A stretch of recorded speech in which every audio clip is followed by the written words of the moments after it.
Ok, y empiezo la clase. Bueno, hoy vamos a ver otro de los sexenios de la política exterior que denominan algunos autores activa. Y como ustedes vieron, bueno, de manera muy general, el sexenio pasado también lo fue, ¿no? Era como este inicio a partir de esta idea de diversificar sobre todo las relaciones en términos económicos, ¿no? Les había comentado, no sé si se acuerdan, que bueno, más bien que uno de los... Ay, ok, sí, no, cierto, cierto. Muchas gracias, Gaby, Gaby Mesa, por recordarme. Cierto, tengo pendientes, a ver, este es el momento, a partir de ahora sí creo que las clases, después de clases, salvo el martes, que creo que no lo vamos a poder hacer, pero hoy les recomiendo que si hay dudas del trabajo final, se queden los equipos interesados. También Aslay me había escrito y le había dicho que no podía, pero ahorita ya es fin de semana y además viene el puente, así que sí, sin problema nos quedamos al final, ¿vale? Y Vania, pues te quedarías más al final, ¿va? Bueno, si puedes y si no, ya si quieres platicamos el fin. Bueno, regresando después de este paréntesis, les había comentado que el sexenio de Echeverría se va a caracterizar y es considerado como este sexenio en el que inicia la diversificación de relaciones exteriores. Yo creo que para el repaso que haré la siguiente semana, que ya no es obligatorio, igual se va a quedar ahí grabado, pero les presentaré un esquemita que me encontré cuando estaba haciendo mi tesis. Ya saben que seguramente ya lo saben de antemano, que mi tesis fue sobre la diversificación de relaciones exteriores. Bueno, yo la hice hasta 2015, pero hay un cuadrito muy interesante de estos esfuerzos anteriores, ¿no? Sobre todo de Adolfo López Mateos, de Echeverría y López Portillo. Eh, pero creo que antes de que yo empiece a hablar, ¿cuál era el propósito de esta política activa y diversificadora de Echeverría? ¿A qué respondía? ¿Se acuerdan como de los rasgos generales de estos esfuerzos de diversificación? Y a propósito de López Portillo, ese día me sentía tan mal y ya no pude incluir en la presentación este meme que había encontrado en una página, porque no sé si saben que la semana pasada López Portillo, Echeverría cumplió 99 años, ¿no? Entonces me gustó mucho, este, porque hay varias entrevistas de él a lo largo de su vida, ¿no? Les iba a incluir algunas, pero diciendo, ¿para qué torturarlos? Entonces, este es un meme bastante interesante. Y ahora, hablando de nuestro querido Echeverría, ¿alguien me podría hablar de estas características generales? Me asusté, perdón. Ahorita al final van a terminar con una sonrisa. ¿Qué pasó, Liz? Ya sé quién es Apple, ¿Quién si es? es de la clase. Dice Ah, que si lo podrías, es Denise, que si la podrías dejar entrar. sí, si quiere, ya entró, o sea, ya Que pidió acceso. ya no la deja. ¿Cómo? Porque seguro la removimos. ¿Qué vamos a hacer en este sentido? A ver, eso Que sí, no.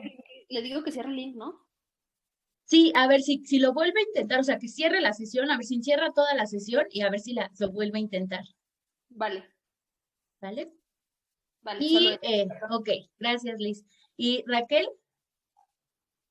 Sí, bueno, por lo que vimos la clase pasada, yo identifiqué que como el contexto internacional era el de la distensión, pues estaba surgiendo un nuevo orden económico para todas las naciones subdesarrolladas y a través de este activismo internacional y la búsqueda de diversificación de las relaciones, ujú, se podían tener mayores beneficios económicos a través de la ampliación de las relaciones diplomáticas y también como para marcar cierta independencia de Estados Unidos. ajá, ese es un rasgo. Pero además de este rasgo, que obviamente sí era mucho en el sentido de independencia económica, ¿qué otro tuvo el sexenio de Echeverría? ¿Con quiénes sí se empezó a juntar? Digo, ya López Mateos lo había intentado, con los no alineados, pero ¿qué más? ¿Cuál fue el otro rasgo interesante de este esfuerzo de diversificación? Sí, Ricardo.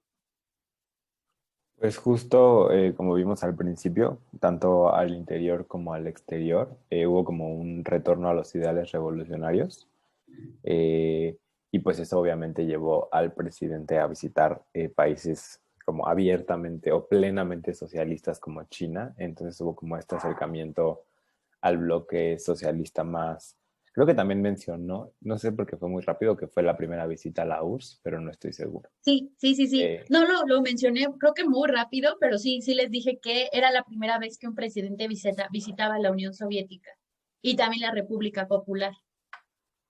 Así es. ¿Y ya? Ok, sí, justo, bueno, lo interesante de ese sexenio, a diferencia del de López Mateos, que más que juntarse con los socialistas, acuérdense que López Mateos se va a juntar solamente con estos países con sello democrático, porque pues también en ese entonces la Guerra Fría estaba todo lo que daba y sobre todo en América Latina, ¿no? Estábamos con la guerra ahora sí caliente, súper, súper caliente en América Latina y pues esto no daba estos márgenes de acción, ¿no? Sin embargo, como bien hacía referencia a Raquel, en este contexto internacional estamos en el proceso de distensión, del surgimiento de la multipolaridad, si es que así lo podríamos llamar, y esto permitía dar estos márgenes de independencia, además de los rasgos proteccionistas que Estados Unidos empezó a adquirir por esos años y que pues golpeaban severamente a nuestra economía, de ahí que Echeverría decidiera impulsar esta política. Sin embargo, pues los resultados son cuestionables, sobre todo hacia el final de la crisis, y con eso me gustaría inaugurar el sexenio de López Portillo. Ahora, López Portillo, digo, les decía que no iba a entrar tan en detalle del contexto nacional e internacional de este sexenio, pero sí es importante, o sea, no sé si vieron que uno de los primeros videos que les compartí era de un discurso de Echeverría en donde nombraba a López Portillo como su sucesor, y esto porque eran muy amigos, ¿no? Eran muy, muy cercanos. Sin embargo, López Portillo, en cuanto toma el poder, lo traiciona, ¿no? O sea, no, como que se quiere alejar de él, porque lo que no me acuerdo en qué video lo comentan, que Echeverría va a intentar implementar algo así como Plutarco Elías Calles, gobernar detrás de un títere, y este títere iba a ser López Portillo, pero López Portillo también pone distancia y bueno, para empezar lo van a mandar como embajador, creo que a Fiji, y de ahí lo van a mandar a España y a Australia, ¿no? O sea, hasta el último rincón del planeta para realmente alejar a Echeverría de la política nacional. La otra, y muy importante, exacto, dijo, no, mi ciela, sí, valdría la pena hacer el meme el de mi ciela con este López Portillo y Echeverría. Eh, También ustedes saben que el sexenio de Echeverría va a concluir con una crisis, con la exacerbación de la crisis económica y sobre todo una devaluación, que eso va a marcar, pareciera que desde ahora la constante, así como en su momento vimos que la constante era golpe de Estado o levantamiento ante la sucesión presidencial, de ahora en adelante van a ser estas devaluaciones, ¿no? Que van a marcar sin duda la política exterior de estos años.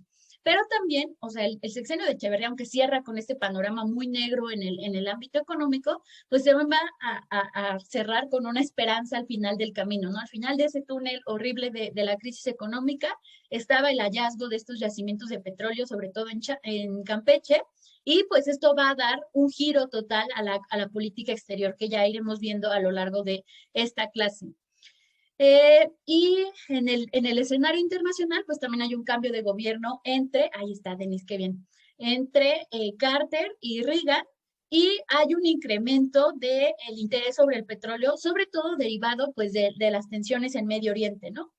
Eh, y esto pues va a determinar las relaciones exteriores de López Portillo.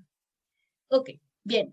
Les decía que íbamos a entrar de lleno con las acciones porque es mucha información y quiero que sí se lleven todo lo esencial para que arranquen con todo en Política 3.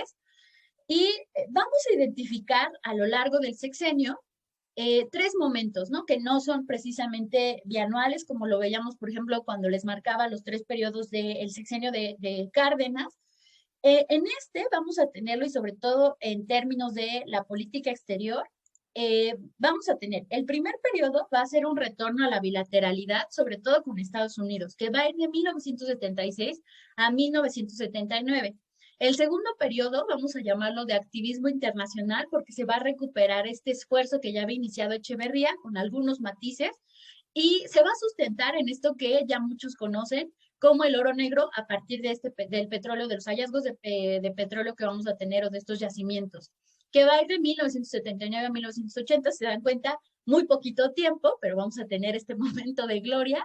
Y el tercer periodo, que tristemente es la agudización de la crisis, y que me gustó la frase con la que concluye Carlos Rico este capítulo o esta lectura que dice: todos los caminos nos llevan a Washington.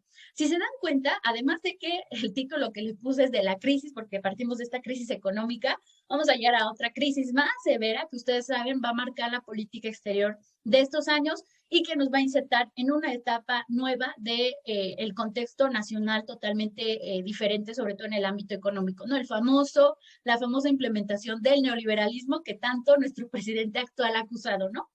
Ustedes saben que no es tanto Salinas de Gortari, yo creo que es el que lo profundiza, pero desde Miguel de la Madrid vamos a empezar esta transición hacia el neoliberalismo. Y este es el escenario con el que es la antesala de este nuevo modelo, ¿no? Con esto concluimos la siguiente unidad, que es la de los gobiernos de los excesos y del activismo internacional, pero que más desde mi punto de vista fueron en su mayoría excesos, ¿no? Y bueno, estos son como los grandes temas que vamos a ver a lo largo de, ustedes saben que las presentaciones las van a tener, así que no se estresen si no toman todas las notas. Estos son como las generalidades de lo que va a ocurrir en cada uno de los periodos, ¿no? Ok, vamos a entrar en detalle en cada uno de estos periodos. El primer periodo, les comentaba, va de 1976 a 1979 y es el retorno a la bilateralidad, sobre todo pues con Estados Unidos. Entonces, como les decía, esto surge porque así como lo vamos a ver hacia el último periodo que vamos a regresar, dirían, ¿cómo decían? Ay, no me acuerdo, es que hace, en la mañana estaban haciendo una referencia muy divertida a mis amigos, era algo así, pero vamos a regresar otra vez con la cabeza, ¿cómo dirían? Cabizbajos ante Estados Unidos después de rebelarnos en este intento de diversificar las relaciones económicas, de juntarnos con los apestados del sistema internacional, pues finalmente vamos a regresar otra vez con nuestro gran socio estratégico, sobre todo en temas económicos, ¿no?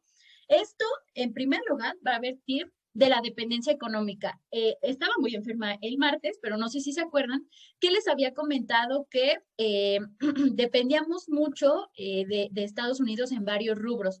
No sé si alguien recuerda cuáles son estos rasgos de esta dependencia en estos años. Digo, yo sé que me dirían, ay, profesora, eso sigue siendo la actualidad, pero particularmente en estos años, ¿qué rasgos eran los que marcaban esta dependencia con Estados Unidos? Ahora sí voy a ver mis notas porque no quiero olvidar nada. Ahí está. A ver, ¿alguien? A ver, el chat. Créditos, sin duda, que era el mayor tenedor de nuestros créditos, que este era uno de los temas que traíamos ahí pendientes y que habían derivado en esta crisis tan severa.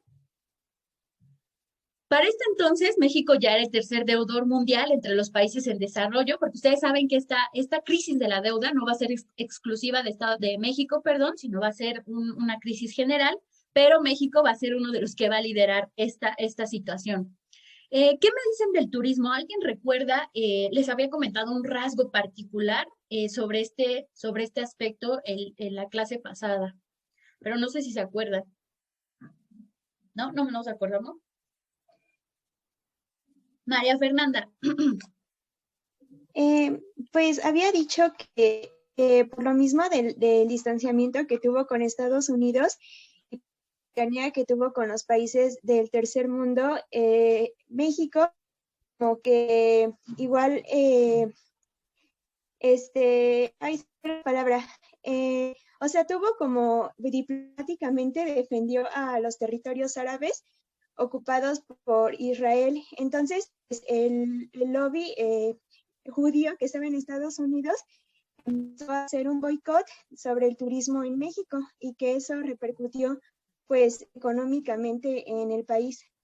Exactamente. Otro de los rubros, no sé si conocen un poco los detalles del famoso modelo de desarrollo estabilizador, que uno de los pilares en términos macroeconómicos de este modelo era justamente el turismo, ¿no? Porque acuérdense que fue uno de los grandes proyectos, sobre todo que inició con Miguel Alemán, ¿no? Y de ahí pues la proyección internacional de México y que tuvo bastante éxito, ¿no? Sin embargo, lo que les decía justamente era esto, ¿no? Que a partir de este boicot va a quedar evidenciado que lamentablemente el sector turístico pues estaba sustentado principalmente por Estados Unidos, ¿no?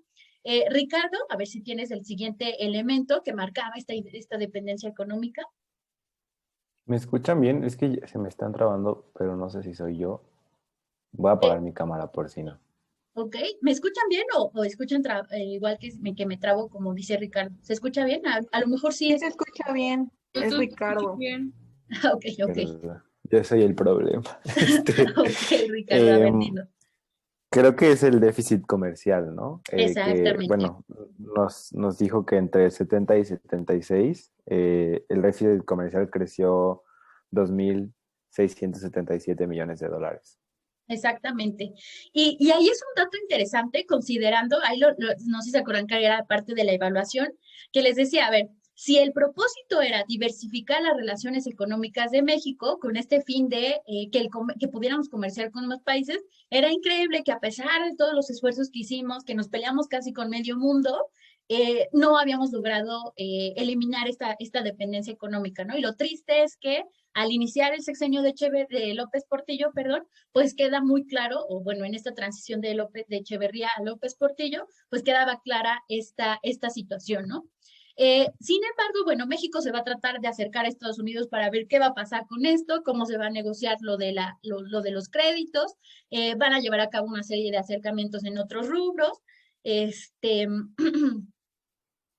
México se da cuenta que la solución a sus problemas económicos recaía sobre todo en la gestión de los grandes funcionarios estadounidenses y pues les decía, hay estos acercamientos, ¿no? Hay una primera visita a Washington en 1977, no sé si vieron por ahí el videito que les compartí de el presidente López Portillo en el Congreso de Estados Unidos. Y López Portillo tenía la convicción de que podía negociar o sentarse en la mesa de negociación y hablar en ambos términos, ¿no? Como el win-win, el de nosotros obtenemos la mejoría en términos de nuestra deuda y ustedes pueden obtener el petróleo que acabamos de descubrir, ¿no?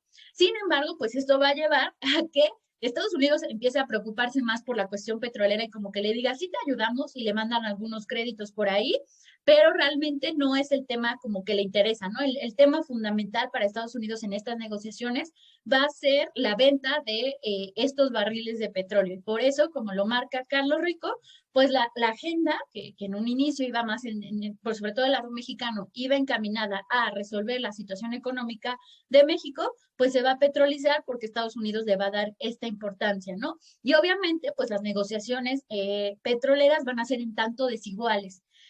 Y uno de los proyectos que emanan de esta petrolización de la agenda va a ser la construcción de un gasoducto que va a ir, recuerden que estos yacimientos que van a descubrirse son sobre todo en el sureste del país, ¿no? Les decía la región de Campeche.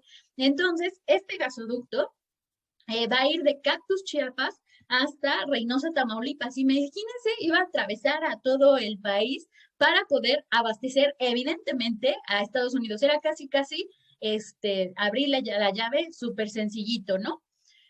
Eh, de ahí, sí.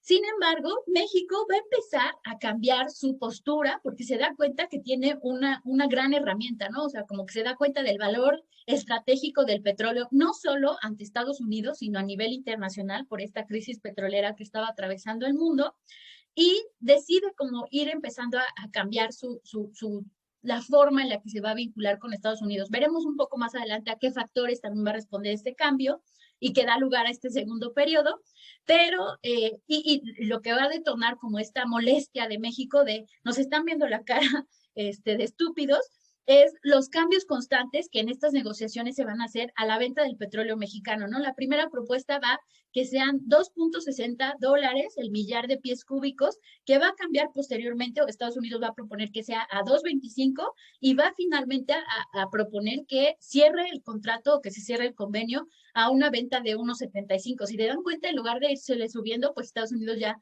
se veía muy listo en esta situación y México pues se molesta mucho, ¿no? Sobre todo López Portillo, y ello va a deteriorar las relaciones. En ese sentido, México ya se pone listo, o sea, no quiere aceptar estos términos y decide cancelar la construcción del gasoducto, lo va a desviar, hacia Cadereyta, Nuevo León, con el fin de dedicar la nueva producción petrolera para abastecer a la zona fronteriza del país, sobre todo porque ustedes saben que pues las grandes industrias también para este entonces estaban desarrollando en el norte del país. Esto va a llevar, o sea, Estados Unidos se va a dar cuenta que México se quiere retirar o como que ya no quiere estar tan cercano a ellos y les digo, no les convenía porque pues es un suministro muy valioso porque imagínense el tener, por ejemplo, un gasoducto tan cercano y no necesariamente transportar el petróleo, pues es mucho más conveniente. Y esto va a llevar a un cambio en la postura de Estados Unidos. Va a elogiar el éxito que ha alcanzado Pemex para estos años, cuando se acordarán que veíamos hace varias clases pasadas, que Estados Unidos le va a rogar casi para que le dé créditos para poder mejorar o modernizar a Pemex. También le va, también digamos que esto va a, entre los factores, perdón, que van a producir este cambio en la postura de Estados Unidos son los escasos resultados que obtiene en su plan energético planteado en octubre del 78 y el surgimiento de la revolución iraní, que también va a golpear los intereses de Estados Unidos. Para esto, digamos, para verse ya más buena onda Estados Unidos, ahora recibimos la visita del presidente en 1979, se negocian una serie de acuerdos, negociaciones también para comercio de gas, y Estados Unidos también va a elogiar los tratados de Tlatelolco sin necesidad de adherirse. Sin embargo, pues esto va a generar, como digamos, opiniones divididas. En México, pues se va a vanagloriar la postura de México, de wow, ahora nos están rogando casi a nosotros. Y en Estados Unidos va a ser todo lo contrario, ¿no? De cómo es que Estados Unidos o el presidente norteamericano se estaba sometiendo a un país como México. Entonces, va a ocurrir una explosión de un pozo petrolero. Asimismo, México decide no recibir nuevamente al Shah de Irán y tampoco se va a adherir al GATT, porque vamos a ver más adelante que va a iniciar negociaciones para ser parte de este mecanismo, pero a la mera hora dice que no. Entonces, estos factores van a distanciar al gobierno mexicano de Estados Unidos y se va a mantener así a lo largo del sexenio hasta que lleguemos al tercer periodo, que otra vez regresamos a suplicar que nos apoyen. Perdón. Ahora, les comentaba, uno de los temas que va a tensar la relación entre México y Estados Unidos va a ser la respuesta de México ante el ingreso al GATT. A ver, ¿cuál era la postura de México ante este organismo y por qué? Sí, así lo voy a dejar.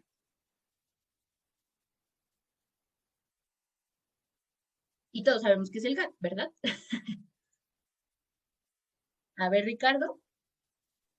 Pues creo que en un principio en la Carta de La Habana, creo que es la que funda el GATT, no estoy seguro.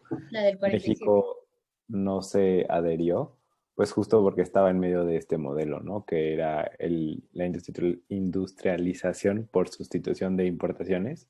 Y pues claro que un acuerdo general de aranceles pues no le interesaba porque era todo lo contrario a lo que impulsaba, ¿no? Una política muy proteccionista de su economía. Y pues que en realidad para estas alturas ya había dejado a las industrias mexicanas en desventaja con las industrias internacionales, ¿no? Entonces había como este miedo de abrir la economía porque pues iba a pasar lo que finalmente pasó, que fue que las industrias mexicanas no eran competitivas y tuvieron que o afiliarse o pues literal desaparecer a otras, frente a las industrias extranjeras en muchísimos rubros. Sí, exacto. ¿Alguien más que quiera comentar sobre la postura de México ante este mecanismo internacional, que además era pues muy importante, ¿no? Porque era una de las grandes, bueno, el propósito era crear una de las grandes organizaciones internacionales para regular el comercio. No sé si hay alguien más que quiera comentar algo sobre el GATT. Esto es muy importante porque este es uno de los elementos que ya van a retomar en Política 3, luego lo quito. ¿No? Bueno, les voy a explicar este cuadrito. Este es un cuadrito que me gusta mucho, está en la página oficial de la Organización Mundial del Comercio, porque ustedes saben que es la antesala y que realmente el GATT sigue rigiendo a la OMC, pero bueno, ya con otros detalles. Este cuadro lo que muestra son como digamos las reformas o los cambios más importantes en cada uno de estos momentos, ¿no? En cada una de las rondas que se llevaron a cabo desde su creación. Si se dan cuenta, este cuadro me gusta porque creo que es muy ilustrativo. En primer lugar, por el número de miembros que van a empezar a ser parte de este mecanismo, que va a iniciar con 23 miembros y que para la última ronda, como solamente el GATT, va a finalizar con 123, que esto habla también pues de los procesos de descolonización, de independencias y el surgimiento obviamente de nuevas naciones que se fueron adhiriendo a este mecanismo. Pero si se dan cuenta, la otra parte que me llama mucho la atención o que me gusta de este cuadrito es que resalta cuáles fueron los temas que estuvieron en boga o que regulaba el GATT o estas rondas a lo largo de su historia, ¿no? Si se dan cuenta, durante mucho tiempo, o desde su fundación hasta aproximadamente en los 60, lo que principalmente se veía eran solamente aranceles, ¿no? Sin embargo, conforme también el comercio se ha ido complejizando, pues la agenda del GATT se ha también se ha ampliado. Entonces vemos que en la ronda Kennedy, en Ginebra, pues se va a ampliar esto a medidas antidumping. Y la más importante, y sobre todo para este periodo, ya la siguiente ya la evaluarán en política 3 o ya podrán retomarla en política 3, es la ronda de Tokio, porque aquí ya se incluyen, así como las medidas arancelarias, las medidas no arancelarias y los acuerdos relativos al marco. Además, porque ya en este entonces, pues hay una gran cantidad de miembros. Es en este contexto en el que México va a iniciar un proceso de adhesión para este mecanismo. ¿Alguien sabe cuándo ingresa México al GATT? En el 86. Exactamente, justo. Entonces, van a decir, ¿por qué, profesora, inicia un proceso y qué pasa? ¿Se toma tanto tiempo para iniciar? No, ahorita vamos a ver qué sucede y por qué no vamos a ser parte de este mecanismo en estos años. Aquí les pongo posible ingreso al GATT porque no vamos a ser parte, o sea, va a estar como sí, pero no. México se había, como bien lo hace referencia Ricardo, se había mantenido al margen de esta institución. En 1979, a ver, acuérdense que estaba este interés por diversificar las relaciones económicas, porque se pensaba que si teníamos más socios, pues íbamos a tener estos beneficios, sobre todo comerciales, ¿no? Que este es el principal rubro que regula el GATT. Entonces, se piensa que como una solución ante los problemas que todavía están aquí presentes, que les decía, son problemas súper estructurales de este periodo, se piensa que siendo miembros de este mecanismo, pues vamos a obtener estos beneficios y vamos a lograr resolver estos problemas, ¿no? Así como un poco la percepción errónea que teníamos de esta diversificación más tipo bilateral. Entonces vamos a iniciar estas negociaciones. Sin embargo, a pesar de que vamos a iniciar en estos procesos, se decide, esto es muy interesante porque no sé a quién les recuerda esto, se lanza, y además en este contexto en el que todavía no teníamos una democracia consolidada, se lanza una consulta nacional para saber si teníamos, si debíamos más bien ser parte del GATT. Esta se lanza el 5 de noviembre de 1979. Aquí lo interesante va a ser que vamos a tener, pues obviamente, argumentos exactamente. No vamos a preguntarle al pueblo bueno y sabio si debemos ser parte del GATT. No sé si parece entonces, por ejemplo, el pueblo bueno y sabio sabía que era el GATT, ¿no? Porque hasta estas alturas yo dudo que nuestro pueblo sepa de qué va. Y pues habían ciertos argumentos a favor y en contra de ser parte de este mecanismo. Los argumentos en favor obviamente eran de sectores de derecha y sobre todo del sector empresarial, y entre los que encontramos pues era la necesidad de participar en nuestros mecanismos multilaterales, de contar con protecciones legales a nivel internacional, de que no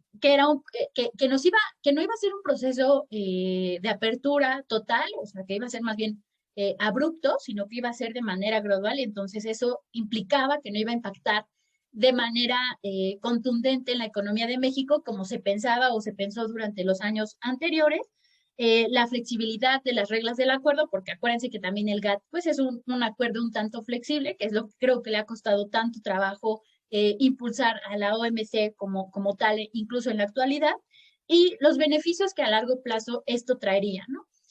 Por otra parte, respecto a los argumentos en contra, que eran mucho más, y que eran pues de sectores de izquierda, era el efecto negativo que tendría este repentino ingreso, que era el argumento que había estado durante todo el tiempo presente, desde que se crea este mecanismo y que México no decide ser parte de él.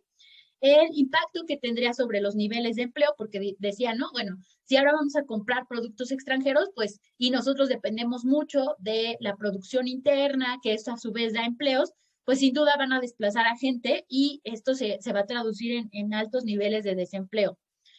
Porque decían que ya existían otros mecanismos. ¿Me escuchan bien? Porque me salió un mensajito de que tengo conexión inestable. Un poquitito cortado, Poquito pero muy trabada. poquito. Ok, a ver, déjenme apago mi video. A ver si mejora. Me dicen si me trabo, ¿vale? Eh, la existencia de otros foros comerciales como el UNCTAD, que era más justo para los países en desarrollo, las limitaciones a la soberanía nacional, imagínense, ese era uno de los argumentos, que esto podría ser una limitante para comerciar nuestro petróleo de manera más autónoma y que la necesidad de no admitir lo que se percibía como presiones del gobierno norteamericano, es decir, se percibía que Estados Unidos era el que nos estaba obligando a ser parte del GATT y pues esto sin duda minaba la autonomía de México en su actuación internacional.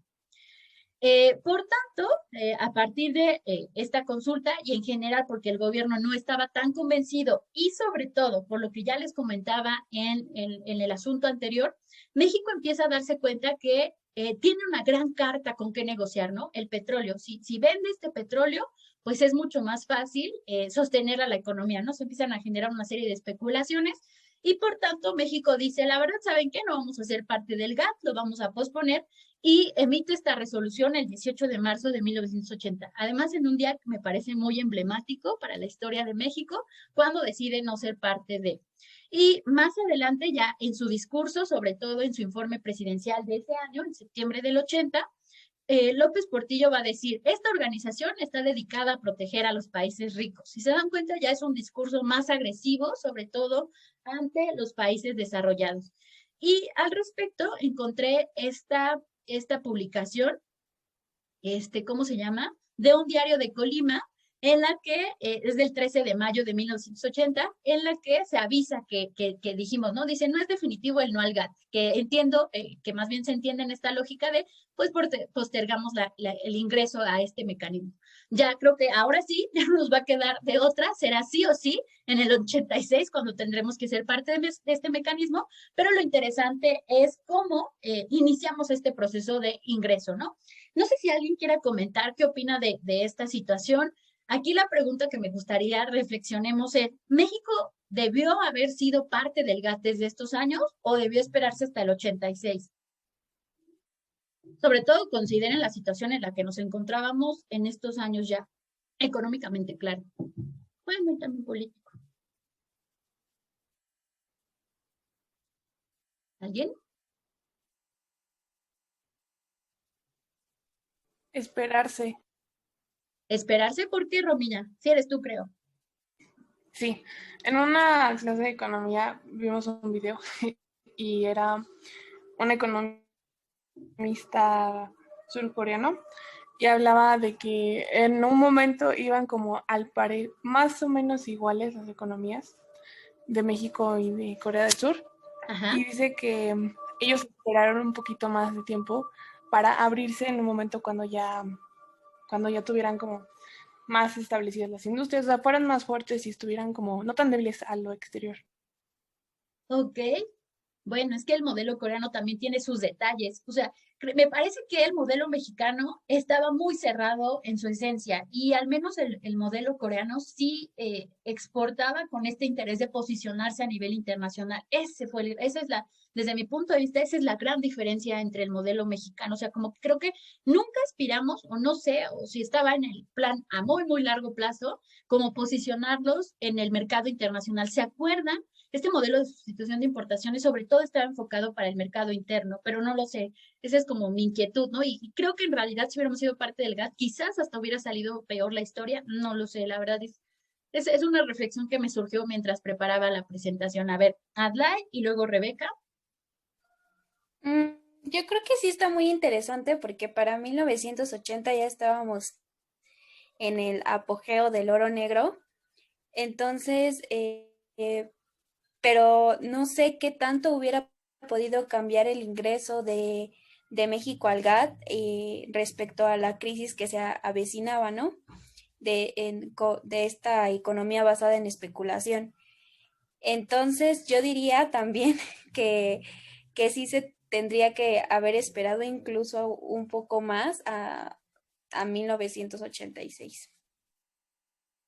Ok, muy bien. A ver, Rebeca, bueno, ya no nos quedaba de otra porque acuérdense que ya estaban sobre nosotros de haces eso o si no, nunca te vas a recuperar y la situación va a ser peor. Rebeca, Sí, bueno, yo creo que desde el primer momento en donde se planteaba el GATT, hubiera sido una buena proyección que México empezara una especie de educación económica, no solamente al sector empresarial, sino a las mismas personas para que pues no vieran como con malos ojos el mercado internacional y todo lo que esto significa.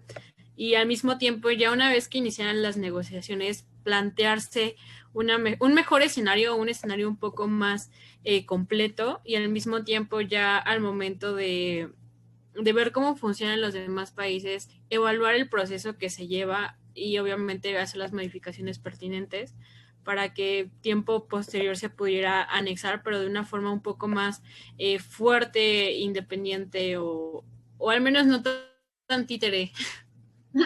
ok, ok, muy bien. Sí, sin duda, coincido creo que con la mayoría de ustedes, o sea, creo que no estábamos listos, eso es un hecho, porque es cierto que tampoco nuestra industria, les digo, no era competitiva. Y tristemente, y me atrevo a decir esto, creo que en la actualidad tampoco, a pesar de que ya estamos súper insertados en el libre comercio, que somos parte de la OMC, que tenemos un montón de tratados de libre comercio, pues como les decía, ¿no? Mi tesis de licenciatura, sobre todo en este sentido que al final respondía a estas mismas inquietudes, ¿no? De vamos a diversificar para mejorar las relaciones económicas, pues tristemente yo veo que no ha pasado nada, ¿no? Y lo peor de todo es que parece que es constante este mal, ¿no? O sea que, pues sí, firmamos acuerdos y todo, pero se quedan ahí sin darles movimiento, ¿no? Esa es como mi gran inquietud y creo que debemos hacer algo al respecto. Y coincido con lo que dice Alan en el chat, pues creo que fue postergar no solo el ingreso al GATT, sino la crisis, porque les digo, al final evidentemente nos va a impactar y peor, creo, porque fue aferrarse a este modelo proteccionista, ¿no? O sea, como que sí, les digo, yo siento que no estábamos, nunca previmos cómo íbamos a transitar a este diálogo internacional en términos comerciales, ¿no? O sea, cómo íbamos a empezar a posicionar productos mexicanos y les digo, y lo peor de todo es que a la fecha, o sea, a pesar de que sí hay esfuerzos de éxito, Bimbo, Cinépolis, etcétera, Kitsania, ¿no? Que también tiene mucha presencia en Asia, pues al final son ejemplos muy concretos, ¿no? Yo siempre critico en las relaciones México-Asia, pues sí, aquí tenemos miles de empresas japonesas, ya sean grandes o pequeñas y medianas. También en el caso mexicano, pues hasta las contamos con los dedos, ¿no? De las manos y quizás de los pies, pero no más. O sea, esa es la parte un poco decepcionante y que desde estos años yo siento ya estaba ahí, ¿no? Ok. Sí, creo que totalmente. Sí, bueno, acuérdense que bueno, se me olvidó decir en el contexto interno que acuérdense que López Portillo, a diferencia de Echeverría, que era como un hombre más severo, más activo, no sé, con una gran personalidad, a pesar de que era toda una joyita, que era intelectual, que era catedrático, deportista, o sea, toda una joyita, López Portillo, bueno, era un dramático de lo peor, ¿no? Exactamente, el presidente chillón, que además se va a ganar el apodo del perro que va a decir que esto de que va a defender el peso como un perro y que vivía en la colina del perro, ¿no? Entonces de ahí se van a venir estas denominaciones y bueno. Ok, bien. Por otra parte, en esta primera etapa van a ocurrir cosas interesantes, ¿no? Como les decía, López Portillo, perdón, se va a tratar de distanciar un poco de lo que había sucedido durante el sexenio de Echeverría, y uno de los aspectos, y por eso les compartía el video por ahí de su visita a España, es el restablecimiento de relaciones con el Reino de España en 1977. No sé si se acordarán que les decía en esta clase que estaba súper enferma, que vamos a tener un momento de tensión porque México va a decirle al sistema de Naciones Unidas, no, pues hay que acabar con las relaciones con este gobierno dictatorial, y lo va a condenar, lo va a acusar de ciertas cosas y España le va a responder, no le va a decir, a ver, tú no me vengas a dar lecciones de moral porque tú tuviste la represión del 68 y la del 71, ¿no? Así que no tienes con qué cara de exigirme esta situación. Entonces, las relaciones habían quedado muy tensas y finalmente el 18 de marzo México va a decidir terminar las relaciones con la República Española. Si se dan cuenta, es súper rápido todo esto. El 28 de marzo se restablecen estas relaciones con España, pero también esto responde a los cambios que en España ya se estaban produciendo. Y un dato interesante es que en abril nombramos a nuestro primer embajador después de este momento, más bien de este periodo de distanciamiento respecto a España, que vamos a enviar a nuestro querido Gustavo Díaz Ordaz como embajador a España. Sin embargo, él se va a hartar, él no estaba hecho para la labor diplomática y va a dejar colgada la chamba, ¿no? Y otro gran personaje, Carlos Fuentes, va a renunciar a su gestión diplomática porque va a decir cómo pueden nombrar a ese tipo de personajes políticos, sobre todo pues por el pasado histórico de Díaz Ordaz, en embajadas tan estratégicas como la de España, ¿no? Entonces, Carlos Fuentes se enoja y deja también su puesto. Y el 25 y 26 de abril, el presidente español, Adolfo Suárez, visita México. Por su parte, López Portillo se convierte en el primer jefe de Estado que visita España, y ya vieron ahí el video que incluso dice que está orgulloso de rastrear sus raíces españolas. Y en esta muestra de el restablecimiento y reconciliación de las relaciones entre México y España, en noviembre del 78, los reyes de España también visitan México. Esto es como el panorama general de lo que va a suceder con España. Por otra parte, respecto a otras regiones del mundo, en este primer periodo del 76 al 79 vamos a tener esta situación respecto a Medio Oriente, Centroamérica y yo digo Eurasia porque vamos a incluir a la Unión Soviética, que yo siempre, que dirían algunos profesores, ni es Asia ni es Europa, ¿no? Pero bueno, pongámosla entre ambas, ¿no? En Medio Oriente, en esta lógica de empezar el tóxico que no dejó ir el peso, no había visto ese comentario, muy interesante. Israel, acuérdense que habíamos tenido esta situación también tensa por las declaraciones de Echeverría en la ONU, más bien en esta declaración que va a firmar, de que el sionismo es igual al racismo. En este intento de mejorar las relaciones, pues vamos a iniciar ventas de petróleo, sobre todo pues porque necesitaban, y se va a consolidar como el tercer cliente internacional de Pemex. Esto ya además nos está dando un rasgo interesante que vamos a analizar con más detalle en el siguiente periodo.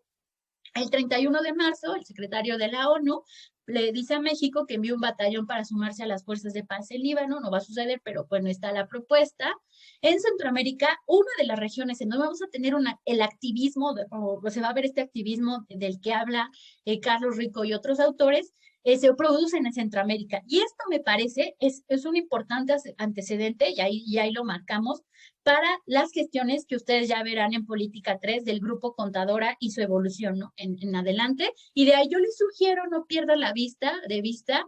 A ver, chicos, quiero que entiendan que en política exterior, me parece, todos son procesos. Algunos sí son coyunturas que se fueron dando, se van dando, pero muchas de las cosas de nuestra política exterior en la actualidad y que muchas veces no se reconocen, pues sí devienen de ciertos procesos que desde mi punto de vista valdría la pena tener siempre presentes, ¿no? Les decía, una cosa que me molestaba mucho de este gobierno es que cuando anuncian estas alianzas o estos esfuerzos de cooperación con Centroamérica, los hacían parecer como si fuera la primera vez, ¿no? Cuando realmente en la historia de México, pues sí han habido varios momentos en los que hemos tenido estos momentos de acercamiento. Entonces, para que no pierdan de vista eso y pues para que analicen de manera objetiva como internacionalista estos acontecimientos.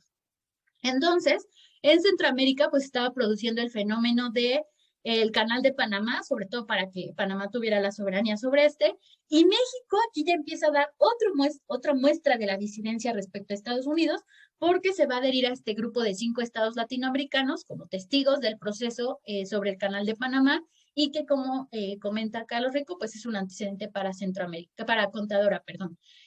Respecto a Eurasia, López Portillo también va a visitar la Unión Soviética y también nos da una muestra de que le está coqueteando a este pluralismo ideológico, y va a visitar a la Unión Soviética, y a diferencia de Echeverría, que creo que no lo comenté, él va a tener éxito en lograr la incorporación de este país al protocolo 2 del Tratado de Tlatelolco. También va a hacer un viaje por la República Popular de China y Japón, con quienes va a profundizar sus relaciones, sobre todo con este último, a los interesados en Asia, Raquel, Sophie. Esto es interesante porque es uno de los periodos o episodios en donde hay un dinamismo en las relaciones México-Japón que se debe a esta cuestión petrolera, ¿no? Ahí por ahí hay una serie de textos, creo que hay uno por ahí del doctor Uscanga que habla de este dinamismo en estos años a partir del petróleo. Si quieren la lectura, me la piden y con mucho gusto se las busco porque creo que la tengo por ahí. Ok, ahora, sin embargo, les decía, desde este primer periodo respecto a la relación México-Estados Unidos, su postura en algunas cuestiones de Centroamérica, su postura en el GATT, va a ocurrir esto que se considera como una transición a una nueva época o periodo, perdón, de la política exterior, que además tiene unas características muy interesantes, ¿no? Ya esto quiero que se lo queden para que ustedes lo desmenucen, lo analicen con más atención, quizás no para esta clase, pero de ahora en adelante se lleven esta reflexión sobre este sexenio. Y es esta cita que traigo a continuación de Carlos Rico, ¿no? Para estos días también habían importantes críticas a la gestión de la política exterior mexicana dentro del país, ¿no? Por una parte se cuestionaba el papel del secretario de Relaciones Exteriores, por otra los nombramientos políticos, les digo además, por ejemplo, con estos personajes pintorescos como Echeverría o Díaz Ordaz, y no solo pintorescos, ¿no? Cuestionables en cuanto a su moral, pues para ser representantes, sobre todo considerando que a lo largo de este México postrevolucionario, pues habíamos tenido representaciones muy emblemáticas, ¿no? Que creo que además va a ser un rasgo que creo que se va a quedar de por y para siempre, la crítica de los miembros del Servicio Exterior mexicano a estos nombramientos, sobre todo en altos puestos como embajadores, a estos personajes políticos. No sé si los embajadores que tendremos dentro de 2 semanas les contarán esto, al menos a mí siempre que platico con ellos siempre me dicen, no, Edith, esto es injusto, que siempre, pues que hay gente preparada y del servicio exterior y que pues hay estos nombramientos cuestionables de ciertos personajes en estos puntos estratégicos de la gestión de la política exterior mexicana, ¿no? Y que me llamó mucho la atención que Carlos Rico marca que en este periodo surge estas críticas, ¿no?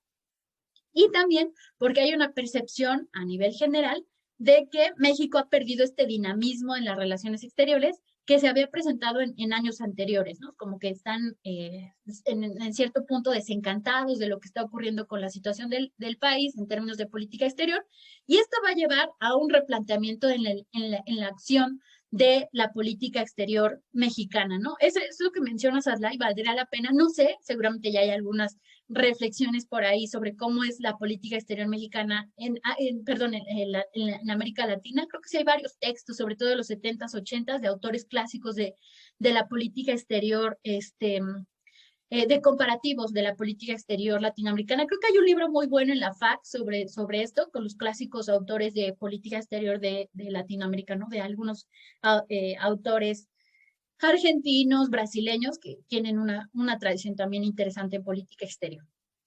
Entonces, a propósito de esto, o sea, de esta percepción que existía, de estos factores que ya les he comentado de manera general en estos momentos de la política exterior, pues les digo, surge este replanteamiento, ¿no? Para empezar, cambian al secretario y el nuevo secretario, Jorge Castañeda, y siempre lo dicen así los embajadores clásicos, como estos que les voy a traer en unos días, siempre marcan la diferencia al padre, porque también el hijo va a estar en el sexenio de Fox, entonces para que no se confundan, este es el padre y el hijo ya a ustedes les tocará estudiarlo en Política 3, va a afirmar que, dice, quien después de afirmar la capacidad de México para actuar como potencia media, ¿no? Aquí surge este planteamiento de que México podría tener este papel como potencia media, ¿no? No sé si se acuerdan que yo ya les traía un poco de esta reflexión teórica o esta interpretación teórica de México actuando como potencia media desde el sexenio de Echeverría, ¿no? Les decía que uno de los rasgos de estos países en términos de política exterior,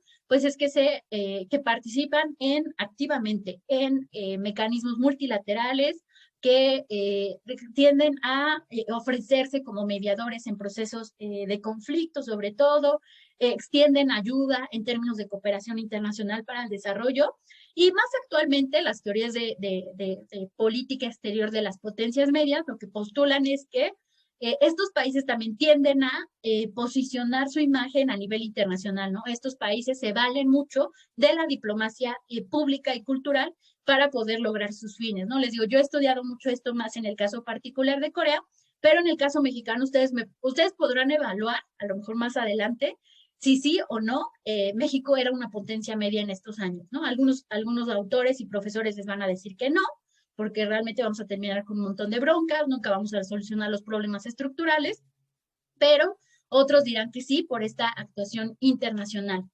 Esto es con base en los recursos que disponía, porque una parte importante de esta teoría de las potencias medias, pues es que tienen ciertas características en sus recursos, ¿no? Su posición económica a nivel internacional, por eso les digo, ahí yo lo cuestionaría, porque México no estaba precisamente bien económicamente en estos años, pero sí tenía ciertos recursos, ¿no? El principal va a ser el petróleo, pero pues al final también se le va a acabar esta bonanza, es un recurso no renovable, no sé, yo lo pondría en tela de juicio, ¿no? Una de las autoras que impulsó mucho esto en los 80, la reflexión de México como potencia media, les comentaba, es Guadalupe González, ¿no? Guadalupe González y González. Entonces, si alguien también quiere, no sé si tengo por ahí la lectura, o sea, seguramente sí, pero la tengo que buscar entre mis lecturas, la voy a subir en la carpeta complementaria. Subrayaba cómo nuestra política exterior ha pasado a ser activa. ¿Y en qué consiste este activismo en el sexenio de Echeverría? Pues vamos a verlo. Por eso, el segundo periodo lo vamos a caracterizar por este activismo internacional, el poder del oro negro. De la apuesta de Carlos Rico, y que yo también apoyo, es que este activismo internacional se va a apoyar o se va a sustentar en este poder del oro negro que va a ir, y además, bueno, fíjense en los años, o sea, la otra política que era más el retorno a la bilateralidad y un poco ya hacia la disidencia respecto a Estados Unidos, es del 76 al 79. Este es más bien del 79 al 80, o sea, son muy pocos años o meses que vamos a tener esta época de gloria, ¿no? Como lo decía incluso Adalai. Ahora bien, en términos o más bien, ¿cómo se vio este activismo internacional de México? El primer gran momento en el que vamos a tener esta situación es en el conflicto de Nicaragua, les decía, o lo marca mucho Carlos Rico en su lectura.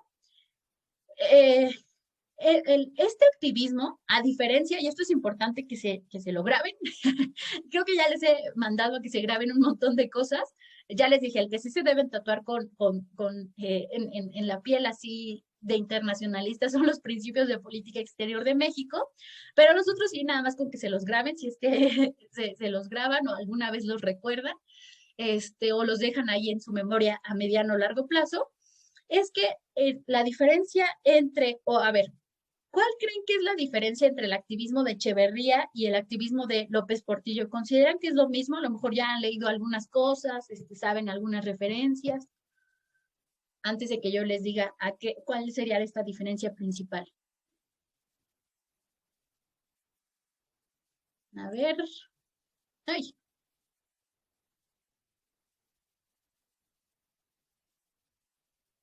Bueno, lo que dices, Adlai, sí, eso es lo que te decía, ¿no? Sí, seguramente tenemos varios rasgos compartidos, pero también diferencias. Por eso que hay una beta en teoría de política exterior interesante, que son los estudios comparativos en términos de política exterior. Si hay alguien se anima, sería increíble, porque creo que en México no está muy posicionado eso. Yo, la verdad, los textos que más he encontrado en términos de estudios comparativos son de otros países de América Latina, pero no propiamente mexicanos. Eso sí es una cosa interesante, ¿no? Creo que los mexicanos nos hemos enfocado más en lo mexicano y haciendo estas referencias de lo internacional, ¿no? Pero creo que no hay tantos estudios. A lo mejor sí, algunos, pero creo que no muchos, ¿no? Esa es mi inquietud. Así que, como siempre, les dejo ahí la misión ahí tienen un tema potencial de tesis. Pero alguien que me hable de cuál cree que es esta diferencia.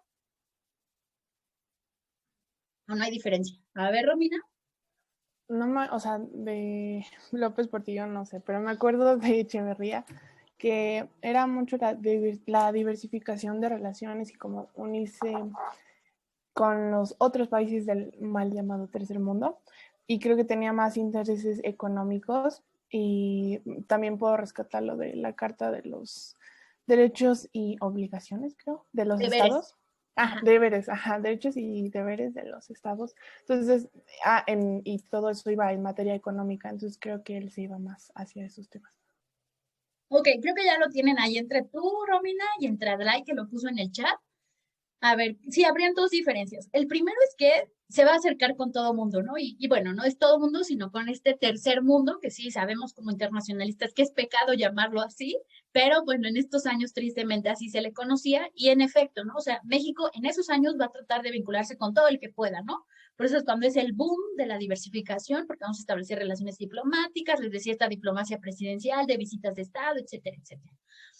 Esa es la primera, ¿no? Vamos a ir con todos, pero al final los resultados, les decía, son cuestionables porque no realmente logramos esta diversificación económica que tanto tú como Aslay marcan marcan en el chat, pues el fin era más que nada económico. Aquí, más que económico, porque les decía, ¿no? Este activismo se va a basar en la carta petrolera o en esta base del oro negro. Entonces, es que reconocía que no necesitábamos dinero, aunque bueno, y que incluso lo podríamos derrochar, ¿no? Este oro negro con ciertos países, entonces no era el meollo del asunto, sino, y esto es lo que marca Carlos Rico y también Mario Ojeda, que por ahí también hay algunos textos, les decía, yo diría que los grandes autores que han estudiado sobre el activismo internacional de México son Mario Ojeda, sobre todo porque lo estudia en estos años, o sea, él es el gran estudioso que está reflexionando en la coyuntura.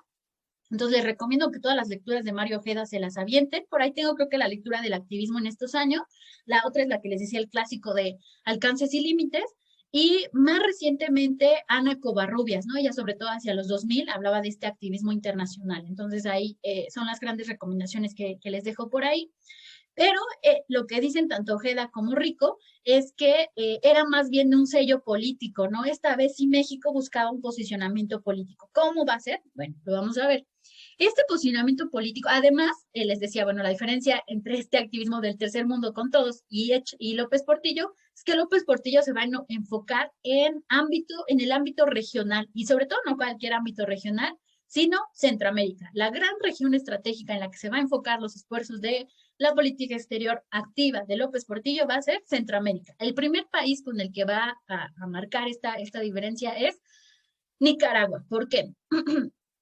Primero, ¿por qué México toma este liderazgo en esta región, o al menos en este país?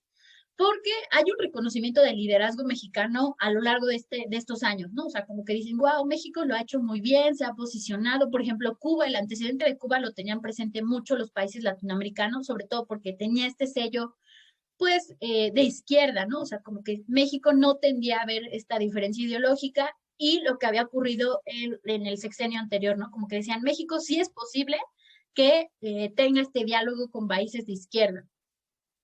La otra, pues la recuperación económica de México a partir del petróleo. El activismo de la política exterior, que se va a ver no solo en este rubro, sino en otros, que realmente se percibía este activismo, y el fin de la bilateralidad con Estados Unidos, ¿no? No sé si ustedes han platicado o si han tenido la oportunidad, porque creo que ahorita lo de los intercambios está un poco detenido, pero no sé si han platicado con algunos amigos de América Latina sobre la relación México-Estados Unidos, o al menos han visto también estos comentarios que hay en los grupos de internacionalistas. ¿Cuál es la percepción de México y Estados Unidos en la actualidad?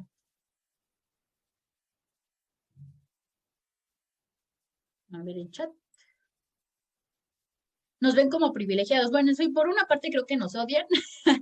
Eso como que lo he sentido así, te odio porque eres vecina de Estados Unidos, pero además de ese odio se traduce en algo más, ¿no? Bueno, hay unos buena onda, que sí, tampoco voy a desprestigiar a mis queridos amigos de esta región, pero sí hay otros que sí sientes como esta sensación, ¿no? A ver, Ricardo y luego Romina. Sí, pues uno de mis amigos muy cercanos de Querétaro es colombiano y justo pues ven como o sea, como México y Estados Unidos, o sea, una relación muy, muy cercana, pero, y obviamente pues de que patio trasero y así, que ya vimos que eso no es cierto, y que a mí algo que me sorprende mucho es que pues muchas cosas, o sea, que veo en él y en otras personas que he conocido de Colombia, bueno, que por él, es como pues, American Way of Life a la que aspiran o a la que tienen mucho contacto. O sea, por ejemplo, es un ejemplo súper tonto, pero dicen Cheetos o cosas así como que a nosotros nos parecen muy gringas Y yo diría como, pero es que tú estás más agringado, ¿no? O sea, como que nosotros los tenemos al lado y sabemos cómo son, pero ellos, o sea, al mismo tiempo como que es, y creo que también pasa en México, o sea, como aspirar a ser como ellos, pero también tenerles resentimiento. Y creo que a veces estamos como en esa misma, obviamente con sus proporciones, ¿no? Pero México, pues sí es uno de los países más ricos de la región y más privilegiados. Entonces, como que también muchas personas aspiran a migrar a México, pero también resienten como esta, eh, pues, falta de hermandad con los países de América Latina, ¿no? Pero que yo también pondría en entredicho si realmente existe esa hermandad en Sudamérica, por ejemplo. Bueno, ahí le pones el otro elemento interesante que es qué tanto América Latina se ha podido integrar. Y bueno, ese es otro debate súper interesante, ¿no? De qué ha pasado con los esfuerzos de integración. Romina, Sí, solo quería mencionar que, como dicen, que nos ven como privilegiados y muy cercanos a Estados Unidos, creo que nos resienten, o sea, sí por nuestra relación cercana con ellos, pero más porque no hemos tenido la misma relación con, pues, América Latina en general. Prefieren allá arriba que nosotros acá abajo, por así decirlo, de una forma despectiva. exactamente, generalmente es esta percepción, ¿no? Como, uy, como que nos odian, ¿no? O sea, bueno, les digo, sí hay también los que nos quieren, como que nos odian por esta posición de privilegio que incluso ellos a veces algunos llaman, ¿no? Porque ellos están ahí pegados a Estados Unidos, bueno, la geografía, lamentablemente, compañeros, y la otra es por los procesos económicos que se han dado, ¿no? Sobre todo el Telecán, ese fue el primer trancazo que nos llevó pues este distanciamiento respecto a América Latina y que se consideraba, ¿no? México era el patio trasero, ¿no? Pero en estos años, chicos, la historia era totalmente diferente, ¿no? América Latina, bueno, sobre todo Sudamérica y Centroamérica, admiraba a México porque había tenido varias posiciones de disidencia. ¿Se dan cuenta? A lo largo de sobre todo la pasada unidad y de esta, hemos visto varios momentos en los que México dijo no, ¿no?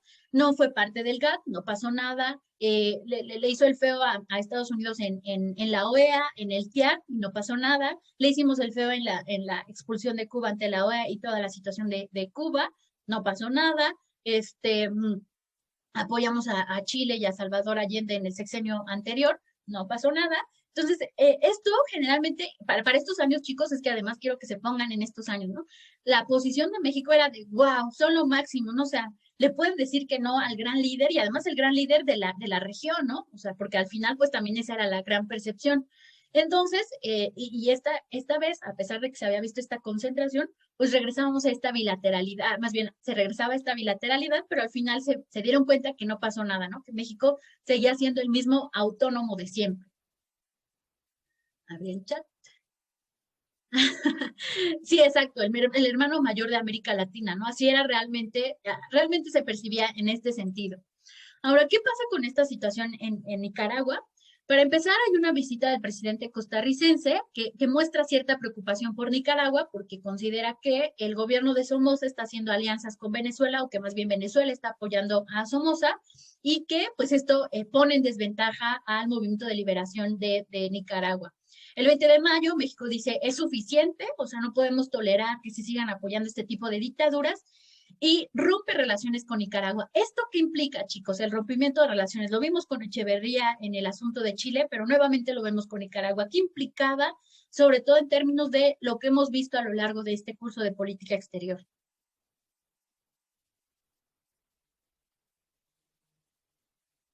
No sé si solo fue a mí, pero se cortó un poquito. ¿Lo podría repetir? Ay, perdón.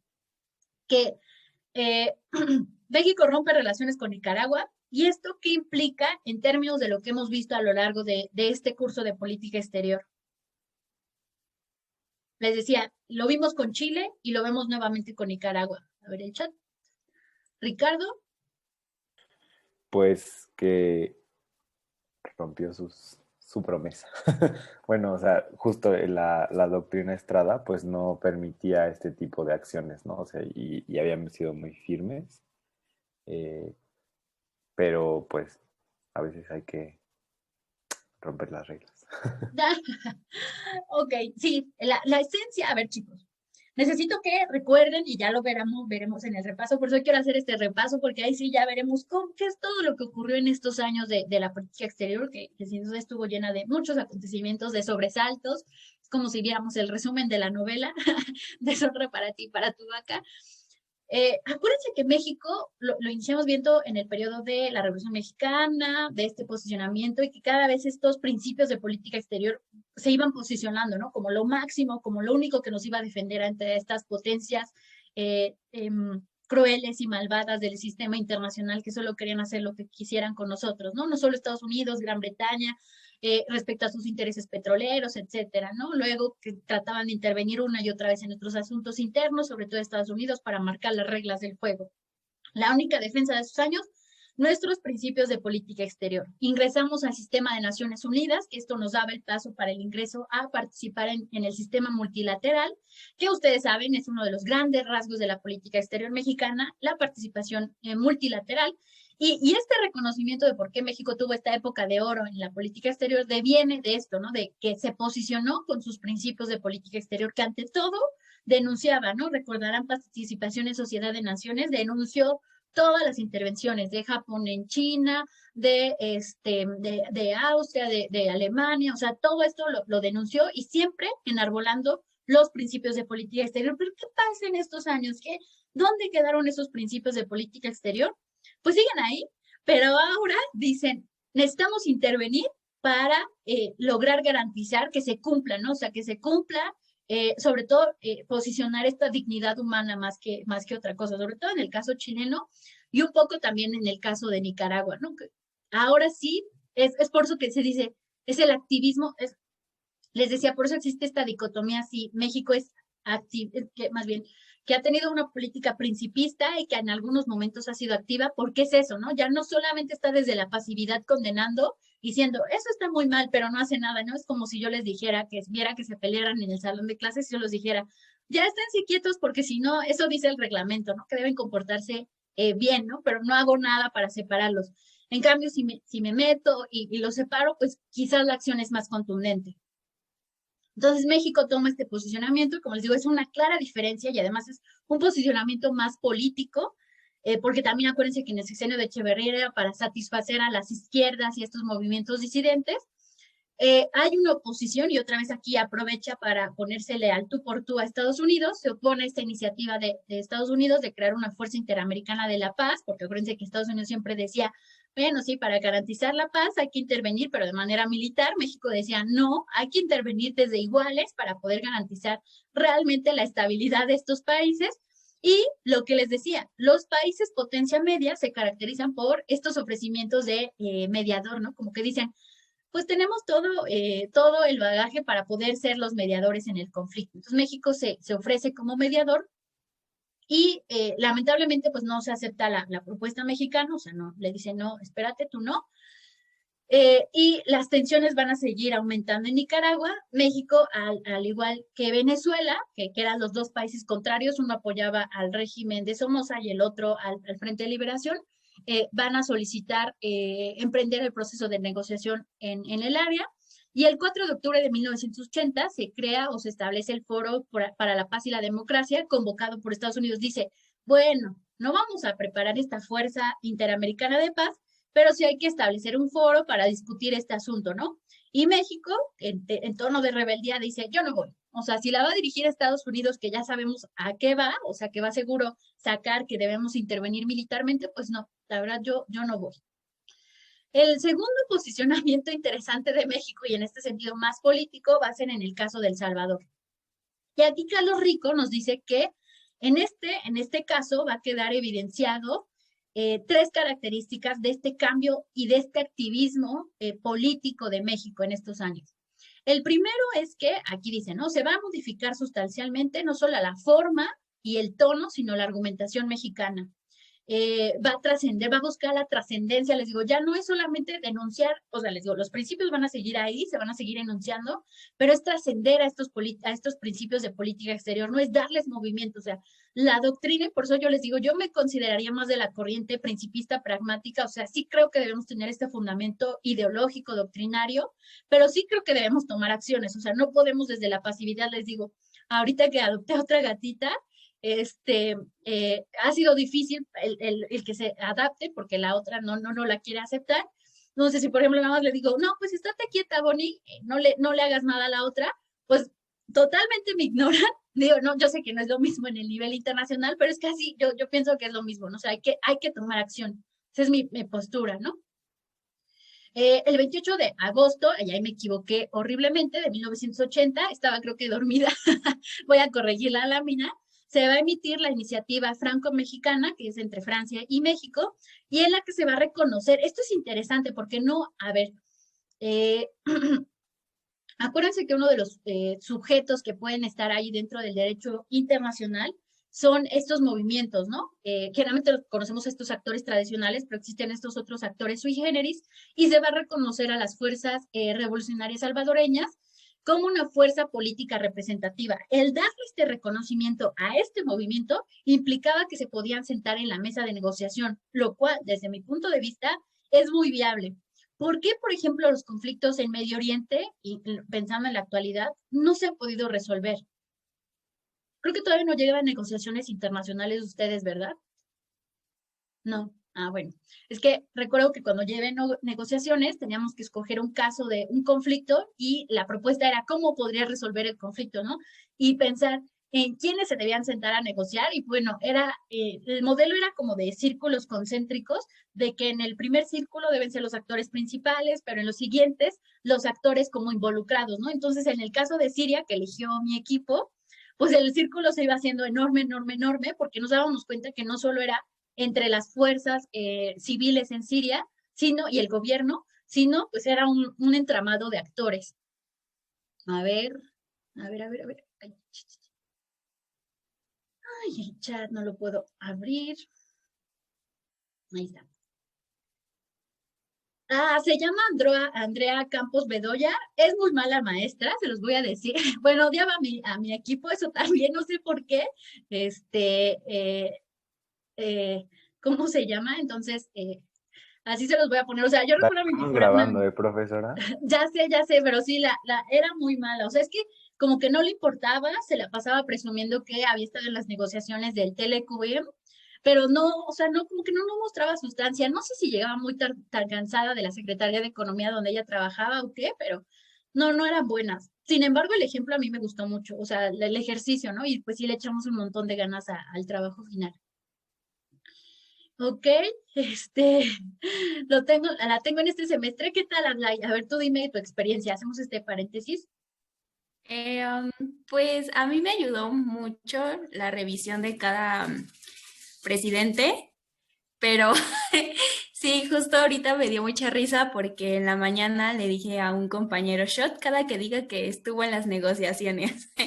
Y justo hoy vimos el tema de los tratados, entonces decía, sí, yo estuve en la negociación y fue así, pero de repente, bueno, ha habido como conflictos con compañeros, pues porque ella defiende mucho esta parte de que pues están haciendo muchas cosas mal durante este sexenio y pues compañeros dicen que no todo está perdido, pero ella pues como que defiende mucho su postura y digo, no está mal, pero sí creo que hay veces que las formas no son las correctas y ya, pero tampoco es tan mala, bueno, pienso yo que no es tan mala, pero sí es muy, sí es raro. Sí, no sé, o sea, no quisiera calificarla porque además también somos colegas ahora, pero, o sea, yo sí siento que era mala porque escuchaba las clases de otros colegas y había un buen profe que era Javier Sarco, pero creo que ya no lo incluyeron porque también el profe tuvo broncas por ahí sí ya no les daré más detalles, a lo mejor les tocará investigarlo. Entonces ya no da clases, creo, o las da, pero ya muy... también esto viene con cuestiones políticas, pero bueno, vamos a entrar en estos detalles de analizar a nuestra querida facultad. Y yo porque en ese entonces me pasé al turno de la tarde, entonces, pues no quedaba de otro, ¿no? Era como la mejor opción. Y porque nosotros nos sentábamos hasta atrás del salón, ¿no? Y como luego estábamos platicando, creo que de ahí nos agarró mala voluntad. Bueno, a mí no, a mí sí nos llevamos bien y es cierto, nos ayudaba mucho, pero sí, yo recuerdo que a mi compañera, o sea, creo que nada más respiraba y le decía, cállate, y era como, ay, pues no hizo nada, o sea, no sé, y por eso la odia. Si les prometo que trajera a mi amiga, les diría que la recordaría con todo el odio de su vida, ¿no? El rencor. Pero bueno, ese es un ejemplo, ¿no? Entonces, regresando al tema de El Salvador, pues les decía, este reconocimiento implicaba que estas fuerzas revolucionarias se podían sentar en la mesa. Y el otro rasgo importante es que México ya era capaz, o sea, en este activismo o en esta idea de poder tomar posturas, era capaz de buscar socios, ¿no? Anteriormente como que iba como el llanero solitario, o sea, sí trataba, y sobre todo porque, a ver, y socios pesados, ¿no? Porque si se dan cuenta, muchas de las iniciativas que México emprendió, como que siempre iban hacia los países en desarrollo, ¿no? O América Latina, como háganme comparsa en la OEA, ¿no? O háganme comparsa en el TIAR, y casi siempre lo dejaron solo, ¿no? En cambio ahora era Francia, que además era miembro del Consejo de Seguridad, y pues lo apoyó, ¿no? Entonces esto también hablaba de algo interesante, ¿no? México se podía poner al nivel de estos países, ¿no? Les digo, en esta lógica de potencia media. Y que pues estos apoyos que va a emprender en la región van a ser también sustentados en el poder del petróleo. Ahorita vamos a ver el ejemplo más concreto de cómo México dijo, aquí tenemos para todos, hasta para repartir de a doble, ¿no? Como dirían, para formarse otra vez. Ricardo. Sí, gracias, profesora. Tengo una pregunta. Solo, bueno, y no sé si sepa, pero quizás sí, bueno, seguramente sí. ¿Por qué Francia se interesa en el conflicto de Centroamérica? ¿O por qué es la pareja de México? No me lo sé tan bien, esa parte me falta, o sea, ya no la recuerdo, seguramente sí lo he repasado en otras clases, pero de momento no me acordaría por qué Francia apoya este tipo de iniciativas. Yo supongo porque también acuérdense que Francia había tenido como un cierto tratar de recuperar su posición a nivel internacional, sobre todo porque pues ya no era la potencia que había sido en algunos años, y estas, yo no lo pondría como potencia, o no sé, potencia media también, o sea, interesarse en este tipo de conflictos, pero no sé por qué en particular El Salvador. Déjame, si quieren, les debo un libro, que ya no lo subí anoche, pero encontré un libro buenísimo que escribe justo, bueno, que coordina Mario Ojeda para analizar las relaciones de México con Centroamérica en este periodo, ¿no? Y habla de manera muy particular las relaciones de México con Nicaragua, El Salvador, no me acuerdo si también con Panamá, creo que sí, o incluso a nivel regional, ¿no? O subregional. Y seguramente a lo mejor ahí está la reflexión, y si no, pues podemos buscar la referencia de por qué Francia estuvo interesado en este conflicto, pero al menos de que le hizo el apoyo a México, sí, y pues te digo, ya no era un país pequeño, ¿no? Además un país europeo, pues que tenía esta tradición de, de ser un actor internacional importante. A lo mejor también tenía por ahí sus intereses, a lo mejor sí el más malvado, ¿no? Bueno, el siguiente acuerdo no es el de los derechos humanos, no quiero que se vayan con esta. Este es un acuerdo, el Acuerdo de San José, que se va a firmar entre México y Venezuela. Es un acuerdo muy divertido, no sé cómo ponerlo. Les digo, me da mucha risa porque siento que México como sintió la capacidad de vamos a darles a todos, hasta para llevar de a doble. Y se va a dar el 3 de agosto de 1980, en la que México se va a firmar una primera versión y posteriormente una segunda, no sé si en el 82, en la que los beneficiarios, si se dan cuenta, otra vez son países de Centroamérica o el Caribe, que es Costa Rica, Jamaica y Nicaragua, y se prevé más tarde Barbados, por eso les digo el Caribe, El Salvador, Guatemala, Panamá y la República Dominicana para el siguiente año. ¿En qué consistía este acuerdo? Pues era imagínense, esto es que se me hace un exceso, o sea, 160,000 barriles diarios, o sea, yo decía, no son mensuales o anuales, no, son diarios a la región, y no eran entre las dos, o sea, era 160,000 México y 160,000 Venezuela, o sea, no sé de dónde íbamos a sacar tanto petróleo, pero bueno, estábamos muy confiados en ese entonces. Créditos a los países beneficiarios por el equivalente a 30% de sus facturas petroleras, con un plazo de 5 años y una tasa de interés del 4% anual, además a un super precio. El plazo podría emplearse a 20 años y la tasa de interés reducirse a 2% en el caso de que tales créditos fuesen usados en proyectos de desarrollo energético. Aquí en México también se va a creer el gran mandamás en temas energéticos, y vamos a impulsar, además de esta iniciativa, algunas a nivel internacional. Este es uno de los acuerdos más emblemáticos. Sin embargo, no va a entrar en vigor este acuerdo, ¿no? O sea, no se va a llevar a cabo la negociación. Déjenme ver si tengo la razón de por qué no se implementa los acuerdos de San José. A ver. No, solamente en mis notas puse que esto, a ver, lo decían muy interesante hace rato, que estos apoyos a Nicaragua y la iniciativa franco-mexicana fueron acuerdos o fueron momentos que alejaron a México del resto de países, porque muchos de ellos, de los países de América Latina, sí apoyaban al movimiento de Somoza, porque pues, también eran dictaduras, y otros tantos porque veían que México estaba adquiriendo un tono intervencionista, ¿no? Como, tú estás haciendo lo mismo que los otros, que las mismas potencias, entonces, pues eres un traicionero. Sin embargo, el acuerdo de San José va a permitir equilibrar la balanza y van a decir, bueno, sí es buena onda, nos quiere ayudar, la crítica principal es que esto respondía más a una racionalidad política para llevarnos bien con todos, pero no a una racionalidad económica, ¿no? Porque obviamente pues esto iba a tener un impacto en términos económicos. Les digo, por eso desde mi punto de vista, y este es un claro ejemplo de estos excesos en la política exterior de estos años. En términos les digo, las potencias medias se caracterizan por buscar esta presencia multilateral, sobre todo a nivel internacional. Van a ser 3 los grandes rubros donde México va a tener o va a buscar esta presencia. El primero va a ser en asuntos energéticos, obviamente, pues porque teníamos la carta petrolera y eso nos hacía pensar que pues podíamos dominar el mundo, el desarrollo y en temas de paz y seguridad. El primero es que México va a proponer un plan global de energía en 1979, en la que va a buscar equilibrar las relaciones entre los países productores y consumidores, ¿no? Que este era uno de los grandes asuntos que estaba ahí pendientes. Asegurar la transición ordenada, progresiva, integral y justa entre 2 épocas de la humanidad. Y, sin embargo, esta propuesta, a diferencia de la Carta de Derechos y Deberes Económicos, no va a tener el mismo apogeo, pues no todos los países eran o estaban inmersos en asuntos energéticos.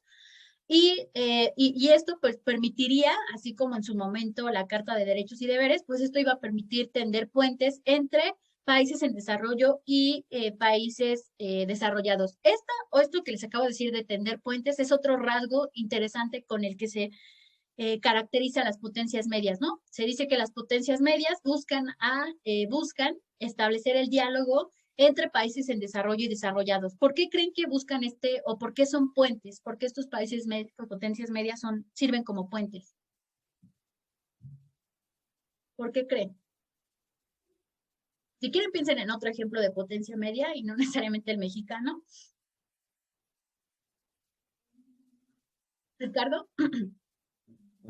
Quizás porque no encajan muy bien en ninguno de los 2 esquemas, o sea, no son ni países desarrollados, países ricos, porque no sé es el desarrollo. Pero exacto, y los países más pobres, ¿no? O sea, como México, que está pues dentro de los 25 más ricos del mundo, obviamente tiene muchísimos problemas, pero pues no se compara con otros países del mundo, ¿no? Con la gran mayoría.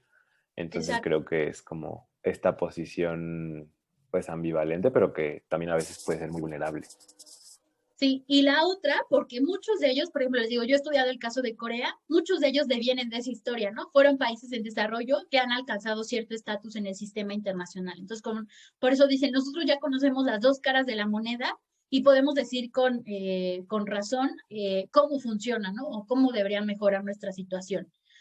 Y la otra, crear un Instituto Internacional de Energía, que tampoco fue posible. Después creo que, no me acuerdo cuándo se crea la Agencia Internacional de Energía, que depende de la OCDE, pero es en estos años, y justamente responde la creación de esta agencia, pues a resolver los problemas energéticos que en estos años estaban por ahí, ¿no? Como por ejemplo la creación de este cártel de países petroleros, que dio lugar pues a la OPEP. En términos de desarrollo y de cooperación para el desarrollo, México va a ser sede, no puse la fecha, el 23 y 24 de octubre de 1981 en Cancún. Siempre nos gusta hacer nuestros eventos multilaterales en Cancún o en Los Cabos, ya lo verán en Política 3. Fue copatrocinada por el gobierno de Austria sin la participación de Estados Unidos. Y aquí lo que se buscaba era establecer restablecer el diálogo entre norte y sur. Y la otra va a participar en la 6ª conferencia de cumbre de los países no alineados. Como ya lo veíamos desde el sexenio de López Mateos, pues una forma de decir somos amiguis del tercer mundo, que ya sabemos que es un término incorrecto, es participando en la conferencia. Sin embargo, así como en ese momento y como en el sexenio de Echeverría, no vamos a ser parte de este movimiento. En esta conferencia vamos a reconocer a la República Árabe Saharaui Democrática. Vamos a afirmar el derecho de autodeterminación de algunos pueblos o de naciones como Namibia, Zimbabue y Belice. Bueno, Belice ahorita lo comento. Y vamos a pronunciarnos a favor de finalizar el bloqueo económico a Cuba. También vamos a celebrar, porque además habíamos participado activamente en esto, en el triunfo sandinista de Nicaragua. Estos son como ejemplos de por qué México sigue coqueteando con los países en desarrollo, o llamados en este entonces tercer mundo. En términos de paz y seguridad, aquí ocurre algo interesante. México, se acordarán, no había sido parte del Consejo de Seguridad, pues por todo lo que implicaba, por esta defensa de los principios de política exterior que algunos autores comentan, pues nos llevó a cierto aislacionismo. Pero en el 80 se produce un gran cambio, ¿no?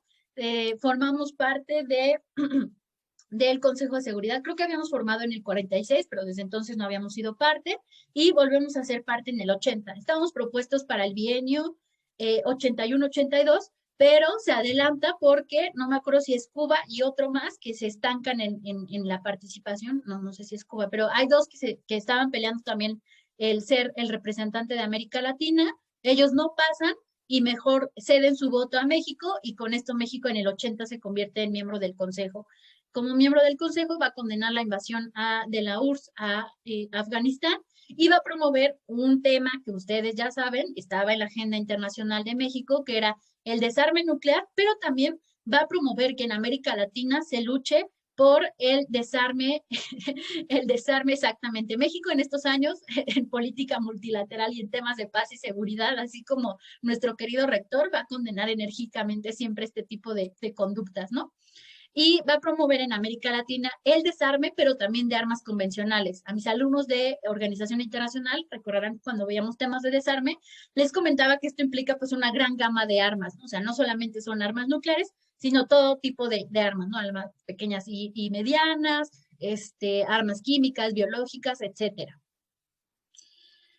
Y el otro gran tema, y esto me gustó cómo lo llamó Carlos Rico, la diversificación de la dependencia, en la que se dice, pues México realmente también, cuando se trata de diversificar, ¿qué es lo que busca? Seguirse vendiendo al mejor postor, y eso va a ocurrir, ¿no? Sobre todo estas relaciones con muchos de estos países, salvo Belice y el Vaticano, van a ser en términos petroleros, ¿no? O sea, lo que va a sostener el por qué vamos a tener estos acercamientos tan contundentes con estos países, va a ser a partir del petróleo, ¿no?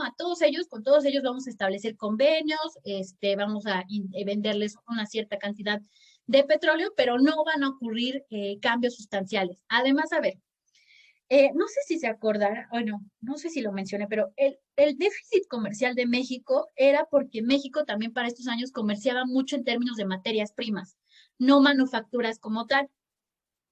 ¿Qué era el petróleo al final de cuentas?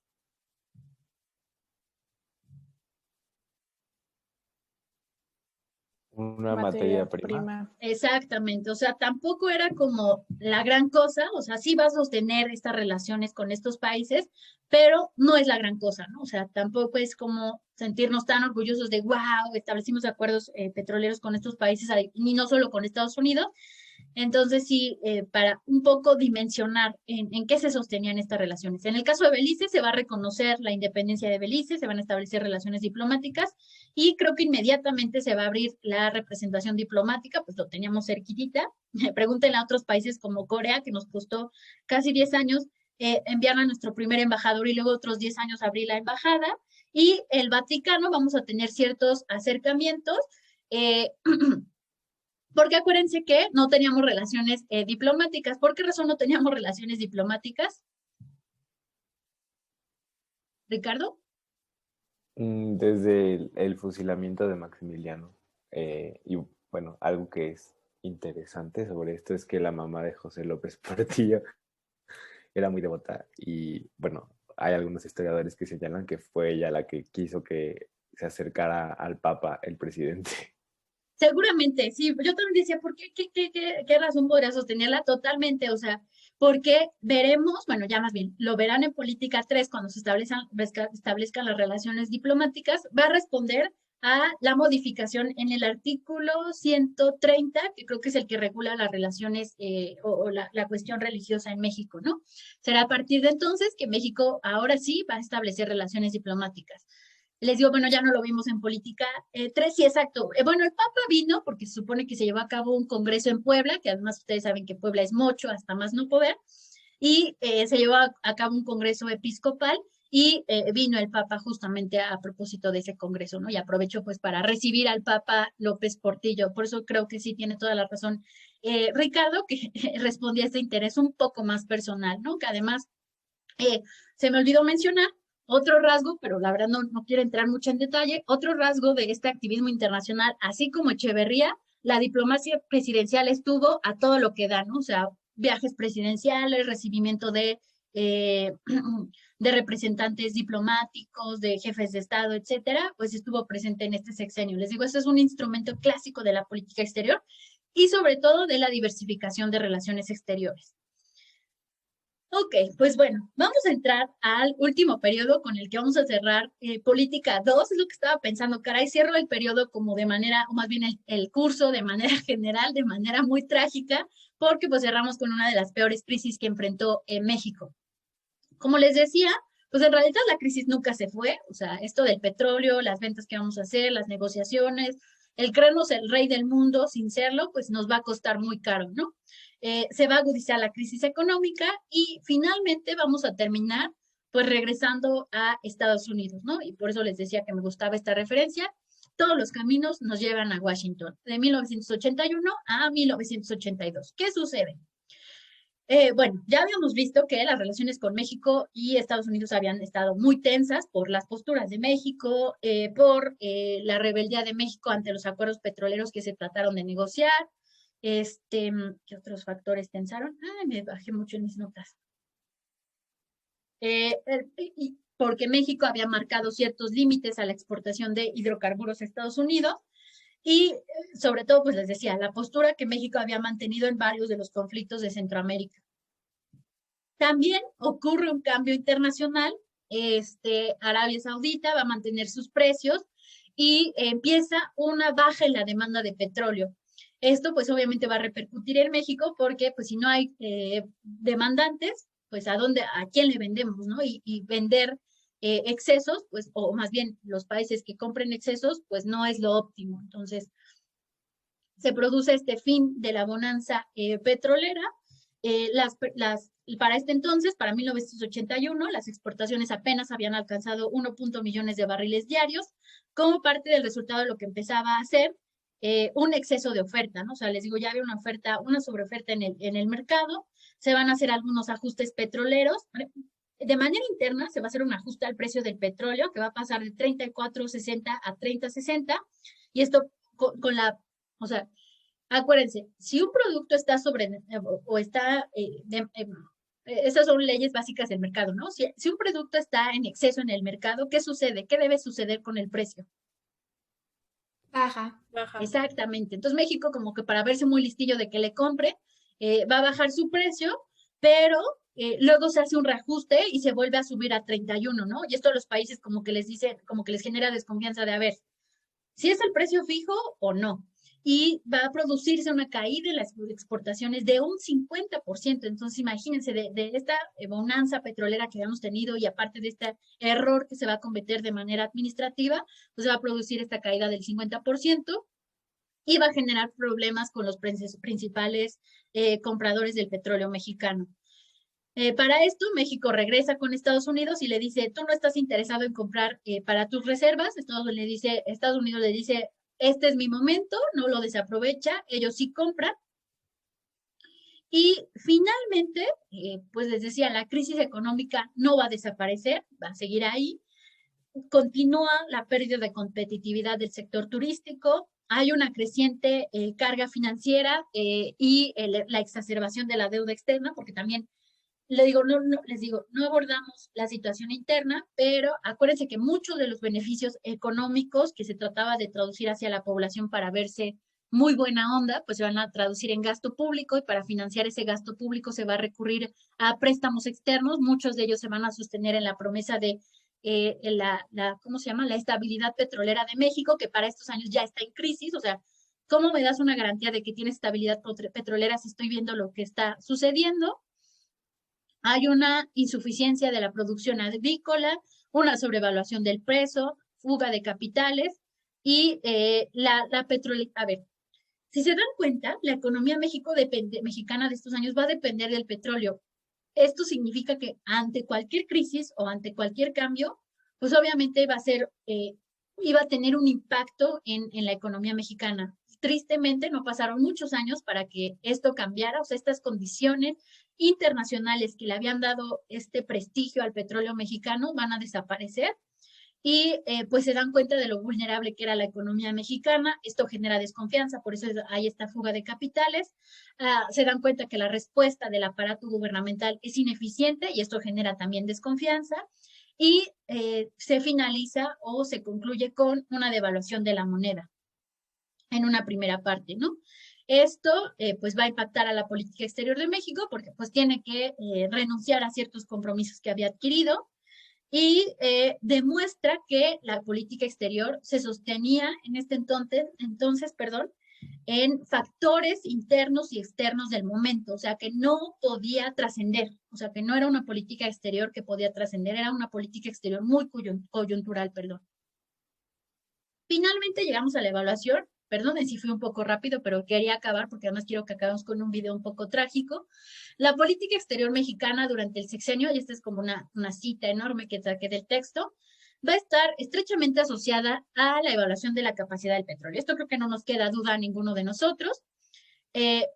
Lo lamentable es que no va a cambiar nuestra capacidad negociadora ante Estados Unidos. Si se dan cuenta, o sea, aunque les dije, México se va a separar o distanciar de Estados Unidos, jamás les dije, y bueno, y vamos a lograr acuerdos súper benéficos respecto a Estados Unidos, jamás lo mencioné. Eso nos demostraba que realmente ante el grande no habíamos cambiado esta capacidad negociadora, sí en Centroamérica, sí en el nivel multilateral, pero no con el más importante, que va a permitir, sí, la ampliación de espacios de acción internacional, sobre todo en escenarios más limitados, en este caso Centroamérica, por eso les digo, no es de extrañar el protagonismo que vamos a tener en Contadora, me parece que deviene de un proceso que ya venía de años anteriores, incluso me atrevería a decir que desde Díaz Ordaz, las condiciones que el Estado mexicano tenía durante el sexenio de López Portillo para ampliar los márgenes de autonomía internacional de que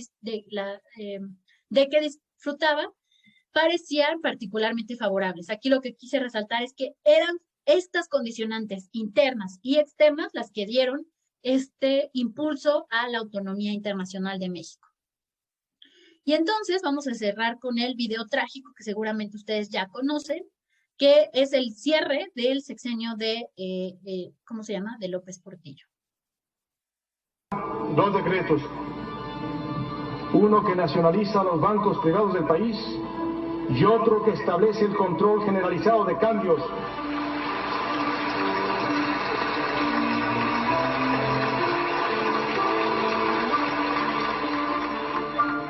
Es ahora o nunca. Ya nos saquearon. México no se ha acabado. No nos volverán a saquear. El presidente José López Portillo, en el informe más dramático que se recuerde en México, anunció la expropiación de todos los bancos privados y el control completo de cambios. Es ahora o nunca. Ya nos saquearon. México no se ha acabado. No nos volverán a saquear.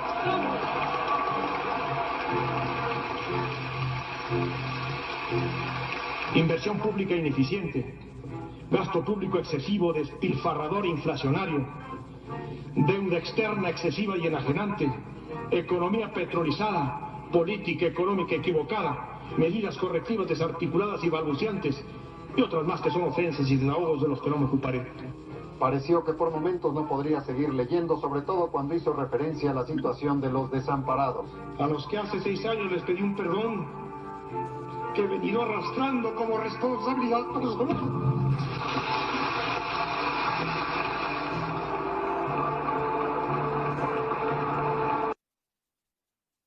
Ay, perdón.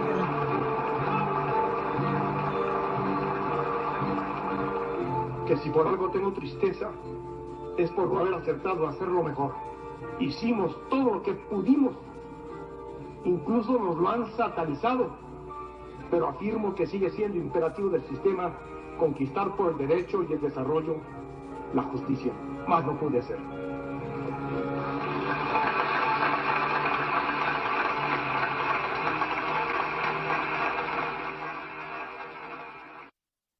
Y ya con eso concluimos, o sea, yo quería cerrar con este video porque me gustó, además ya seguramente lo han visto, este drama que hace de que llora y todavía se quita la lagrimita, porque además creo que él mismo dice las características generales de su sexenio, ¿no? Un gasto inflacionario, deuda externa exagerada, no sé, o sea, creo que él es justo evalúa de la manera perfecta su sexenio, aunque él dice que no es cierto y que todo lo hizo en favor de del desarrollo, ¿no? Que al final les dije, pues es todo esto que implicó la política exterior en general durante estos años y en general de la política exterior de estos. Ah, cierto, se me olvidó de estos 2 sexenios. Esperen, les tenía un meme, ya me acordé al final. Sí, con este meme quería cerrar esta unidad, la última de Echeverría y López Portillo.